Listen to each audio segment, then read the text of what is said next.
अभी यही फंडे जो हम फिजिकल में देख रहे हैं, इसी को मेंटली देख करके और फिर समझने की कोशिश करेंगे स्टेप बाय स्टेप कि उसका मतलब क्या। कि फिजिकल स्टेमिना तो हमको समझ आता है कि फिजिकली हम जल्दी ना थके। कोई बंदा है, उसने थोड़ा बहुत काम किया, एकदम से थक गया, तो इसका मतलब फिजिकली स्ट्रांग नहीं है। जैसे बहुत लोग होते हैं, जैसे ही अपनी फिजिकल ट्रेनिंग करते हैं, कुछ भी करते हैं, हल्का सा भी दर्द होता है तो छोड़ देते हैं, छुई मुई टाइप के, है ना। तो बड़ा दर्द हो रहा है, भाई दर्द नहीं होगा तो बनेगी कैसे, है ना। Right sir. तो हल्का सा भी कुछ होता है तो छोड़ देते हैं, एंड्योर नहीं कर पाते हैं पेन को। Yes sir. तो पेन को एंड्योर करने की जितनी हमारे अंदर पावर है, उसको हम एंड्योरेंस बोल सकते हैं। सर मेरे हिसाब से फिजिकली स्ट्रांग होने का मतलब ये है कि सबसे बड़ी चीज़ ये है कि बीमारियों से दूर होना चाहिए उसे। अगर मतलब कई बार ऐसा होता है कि हमें फिजिकली स्ट्रांग दिख रहा है पर्सन, बट वो होता नहीं है। यानी कि एक बंदा हो सकता है वो फिजिकली हमको स्ट्रांग बाहर से दिख रहा हो और वेट भी बहुत अच्छा लिफ्ट कर रहा हो, और लेकिन उसकी इम्यूनिटी वीक हो। Yes sir. तो हम कह सकते हैं अंदर से वो बंदा कितना स्ट्रांग है। यानी कि जो भी डिजीजेस है, मतलब जो भी बीमारियां हैं, उनसे लड़ने की उसके अंदर कितनी पावर है उसकी बॉडी के अंदर। Yes sir. एक तो फिजिकल पावर, एक है उसकी इम्यूनिटी, हम बोल सकते हैं। Yes sir. अब एक एक करके इन पॉइंट को देखते हैं कि मेंटल स्ट्रेंथ में किस तरीके से हम अप्लाई कर सकते हैं। सबसे पहले बात हमने करी फिजिकली स्ट्रांग होने का मतलब क्या, स्ट्रेंथ। मतलब आप कह लो वेट उठाना है। जैसे कहीं हम जा रहे हैं रेलवे स्टेशन पे, यहाँ पे, वहाँ पे, एयरपोर्ट पे, और अगर दोनों हाथ में पूरा भारी भारी पूरा भरा हुआ लगेज है, जैसा हम लोग इंडियंस ज़्यादातर लेकर के जाते हैं, लगेज बंदे से भारी होता है, तो सही है नहीं है। 3-3 बंदे बैठ बैठ करके उसको पैक कर रहे होते हैं घर पे, माँ चढ़ी होती है और साथ में बच्चे भी, बेटा तू भी आ जा, तू भी आ जा। पति कहा अरे तू क्या देगा, इधर बैठ। सारे बैठे हुए हैं और उसको बंद कर रहे हैं, फिर उसको उठा रहे हैं, है ना। तो कहने का मतलब है कि अगर आपकी मसल स्ट्रांग है तो आप उठा लोगे, एफर्टलेसली उठा लोगे। इसी को तो फिजिकल स्ट्रेंथ कहेंगे। एक है बहुत एफर्ट लगा के आपको कोई छोटा सा काम करना पड़ रहा है, एक है बहुत बड़ा काम भी आप कर रहे हो बिना किसी एफर्ट के। क्यों? क्योंकि आपकी बॉडी स्ट्रांग है, आपकी मसल स्ट्रांग है। बिल्कुल इसी तरह से थिंकिंग मसल्स, यानी कि कोई प्रॉब्लम आई तो आप ये देख सकते हो आपकी थिंकिंग मसल्स कैसी है, बेस्ड अपॉन कि आपका रिएक्शन कैसा है जब कोई आपकी लाइफ में प्रॉब्लम आती है। 3 सिचुएशंस हैं यहां पे, तीनों को एक एक करके देखते हैं। एक है कोई बड़ी प्रॉब्लम आई हमारे सामने और हमने अपने हथियार डाल दिए और हम एकदम से परेशान हो गए, तो हम क्या कहेंगे, हमारी मेंटल मसल्स कैसी है, वीक है। मतलब बिल्कुल ऐसा हो गया कि लगेज थोड़ा सा भारी है तो लगेज भारी है, मैं नहीं उठाऊंगा। अरे भाई अपने आप को स्ट्रांग कर, मैं आगे ट्रैवल नहीं करूंगा। क्यों? क्योंकि लगेज भारी है, मैं तो यही रहूंगा, बस स्टैंड पे ही रहूंगा, मैं नहीं जाऊंगा। आप हंस रहे हो, लेकिन ऐसे हम करते हैं लाइफ में। कोई बड़ी प्रॉब्लम आई तो हम क्या करते हैं, अपने हथियार डाल देते हैं। मतलब वी गिव अप, फेस ही नहीं करते हैं उस प्रॉब्लम को। ऐसी कोई प्रॉब्लम नहीं है जिसका सॉल्यूशन ना हो इस दुनिया में। अगर प्रॉब्लम है तो सॉल्यूशन भी है, बट सॉल्यूशन तक पहुंचने के लिए we need thinking muscles. We need to think a lot in the right direction. और ये राइट डायरेक्शन और रॉन्ग डायरेक्शन क्या है? राइट डायरेक्शन मतलब solution oriented approach, wrong direction मतलब प्रॉब्लम ओरिएंटेड अप्रोच, कि हम प्रॉब्लम में ही जाकर के स्टक हो गए हैं, बस उससे आगे बढ़ ही नहीं रहा है हमारा दिमाग। इसको हम कह सकते हैं मेंटली हमारी जो मसल्स हैं वो वीक है, मेंटली हम वीक है। दूसरा सिनेरियो क्या है, कोई प्रॉब्लम आई, उससे हम लड़े और लड़ने के बाद में बहुत एफर्ट लगाया, बहुत दिमाग लगाया, बहुत मेहनत करी, लड़े और जीत गए। मतलब उस प्रॉब्लम का हमने सॉल्यूशन निकाल लिया।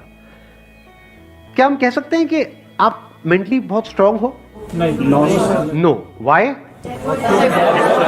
एग्जैक्टली, बिकॉज आपको बहुत एफर्ट लगाना पड़ रहा है। समझ गए ना? हाँ, जैसे कोई बैग उठाना है तो बहुत एफर्ट लगाना पड़ रहा है जी, दोनों हाथ लगा दिए और ये घसीट घसीट के जा रहे हो और पहुंच गए, कह रहे हो हाँ मैं तो ये मैं तो वो। भाई कुछ नहीं, तेरी कमर में लचक आ चुकी है। The second scenario is better than the first scenario, but not as good as the third scenario. Third scenario क्या है? बड़ी से बड़ी भी कोई प्रॉब्लम आई हमारी लाइफ में, हम पहले ही उसके लिए तैयार थे और ऐसे सॉल्यूशन निकल के आ गया। मतलब वो प्रॉब्लम जो दुनिया के लिए बहुत बड़ी है, जिसको देख करके लोग डरने लग जाते हैं, वो प्रॉब्लम आपके सामने आई, ऐसे सॉल्यूशन निकल गया, एफर्टलेसली काम हो गया। यानी एक बैग आपके पास में है 50 किलो का, ऐसे उठा लिया हल्के में। मतलब लोगों को देखने में लग रहा है कि अरे बैग तो बहुत हल्का है। बैग हल्का नहीं है, उस बंदे में दम है। तो कैसे लाइफ की मुश्किल से मुश्किल प्रॉब्लम्स को भी आप आसान से आसान बना सकते हो। कितना आसान बना सकते हो कि ऐसा लगे अरे इस बंदे को तो कोई एफर्ट ही नहीं करना पड़ रहा है। उसी को तो कहेंगे मेंटल स्ट्रेंथ, मेंटली स्ट्रांग होना। सोचते ज्यादा ही करते कम है, और सोचते सोचते उस सोच में खुद ही उलझ जाते हैं। ऑप्शंस आ जाते हैं ना सोचते सोचते, ये करूं, अभी करूं, कल करूं, परसों करूं, व्हाटएवर इट इज। मतलब सोच का पूरा एक नेटवर्क है। जो हमारे थॉट्स है ना, अगर उनको आप ध्यान से ऑब्जर्व करोगे तो आप देखोगे उसका एक सेंटर पॉइंट होता है, वो होता है कोई डिजायर। वहां से थॉट्स निकलने शुरू होते हैं और एक ब्रांच निकलती है पहले, फिर उसमें से एक और ब्रांच, एक और ब्रांच, एक और ब्रांच, एक और ब्रांच। अगर आपका माइंड बिल्कुल पीसफुल है तो आप रिवाइंड करके देख सकते हो। अगर आप अभी भी थोड़ी सी अटेंशन दो तो जैसे ही आप बैठे हो, कुछ थॉट चल रहे हैं माइंड में, इमीडिएटली बोलो पॉज, बोलो रिवाइंड, देखो वहां तक पहुंचे कैसे। हो सकता है किसी के बारे में आप कुछ सोच रहे थे, अब ध्यान से समझने की कोशिश करो वो लिंक कहां बन रहा है। अगर इस लिंक को आप धीरे धीरे करके समझ पाओ कि ये थॉट यहां से आया, यहां से आया, यहां से आया, तो इन थॉट्स की जो डायरेक्शन है उसको भी आप कंट्रोल कर सकते हो। नहीं तो आउट ऑफ कंट्रोल है, कहीं के कहीं निकलोगे। होता है ना ऐसा कि हम फेसबुक के ऊपर किसी की फोटोग्राफ देखी, उसकी ड्रेस अच्छी लगी, एकदम से माइंड में आया अरे ये ड्रेस तो दीपिका पादुकोण ने उस वाली मूवी में पहनी थी, और फिर एकदम से आया माइंड में कि हाँ मेरे घर में वो वाली शादी आ रही है, उसके लिए मुझे ड्रेस बनवानी है, लेकिन ये ड्रेस तो मैं बनवा लूंगी, लेकिन पता नहीं मेरे घर वाले क्या बोलेंगे, है ना, क्योंकि ड्रेस शायद हमारे कल्चर के साथ में फिट नहीं होगी। चलो इसमें एक ऑल्टरेशन कराती हूँ, अभी बनवाऊँ कहाँ से और कितने की आएगी, वो पैसे कहाँ से आएंगे। तो पैसे से आप फिर कहीं और निकल गए, अच्छा पापा को पटाना पड़ेगा, है ना, मम्मी से बात करनी पड़ेगी, पापा को कैसे पटाऊं, पापा का तो आजकल मूड ठीक नहीं है, पापा के तो ऑफिस में कुछ प्रॉब्लम चल रही है, वो कह रहे थे कि उनकी जॉब में कुछ प्रॉब्लम आ सकती है। होता है ना, ऐसी चीजें चलती रहती है कि शायद मेरी नौकरी जाने वाली है, बेटा अब तुम कुछ कर लो, अब मैं अपने करियर के बारे में सोचूं। देखो कहां से आए थे आप शुरू हुए थे एक ड्रेस से, फेसबुक से, और पहुंच गए अपने करियर के ऊपर। तो हो क्या रहा है, ये सब अनकॉन्शियसली हो रहा है, आपको पता नहीं लग रहा है लेकिन होता जा रहा है। सोचो अगर आपको पता लगने लग जाए, इफ यू नो दैट कि मैं यहां से शुरू हुई थी और यहां गई, और इमीडिएटली आप कहीं पर भी पॉज करो और पॉज करके इमीडिएटली अपने आप से एक क्वेश्चन पूछो, तो आपकी पूरी थॉट प्रोसेस जीरो हो जाएगी। क्या क्वेश्चन पूछना है कि मेरे लिए इस टाइम पे, कल नहीं, परसों नहीं, 1 साल बाद नहीं, 10 साल बाद नहीं, इस टाइम पे मेरे लिए सबसे इंपॉर्टेंट क्या है। माइंड में बड़ा खचड़ बचड़ मचा हुआ है, जो मचा ही रहता है, होता है ना, माइंड में कुछ भी चलता रहता है। किसी ने हमको जरा सा कुछ बोल दिया, उसी के बारे में 2 दिन तक सोचे जा रहे हैं, ऐसे क्यों बोला, होता है ना। घर वालों ने थोड़ा सा कुछ बोल दिया, सब कुछ सही चल रहा था, एकदम से कुछ बोला, उसके बाद में मन करता है छोड़ो घर को सब बेकार है। जिस वक्त कोई गड़बड़ होती है, हमारे माइंड में इतना कुछ आ जाता है एकदम से कि हमको समझ ही नहीं आता कि हम क्या करें। तो उस वक्त क्या करना है, इमीडिएटली अपने आप को रोको, बोलो पॉज, रुको, ठीक है। पॉज बोला मतलब किसको बोला, अपने माइंड को बोला। आप अपने माइंड से ज्यादा पावरफुल हो, पहले तो इस बात को समझ लो। अगर कोई आपको आकर के कहता है ना कि आपका माइंड आपसे ज्यादा पावरफुल है, वो बेवकूफ है, उसको पता ही नहीं है कि आप कौन हो। आप में आपके माइंड से लाख गुना ज्यादा पावर है।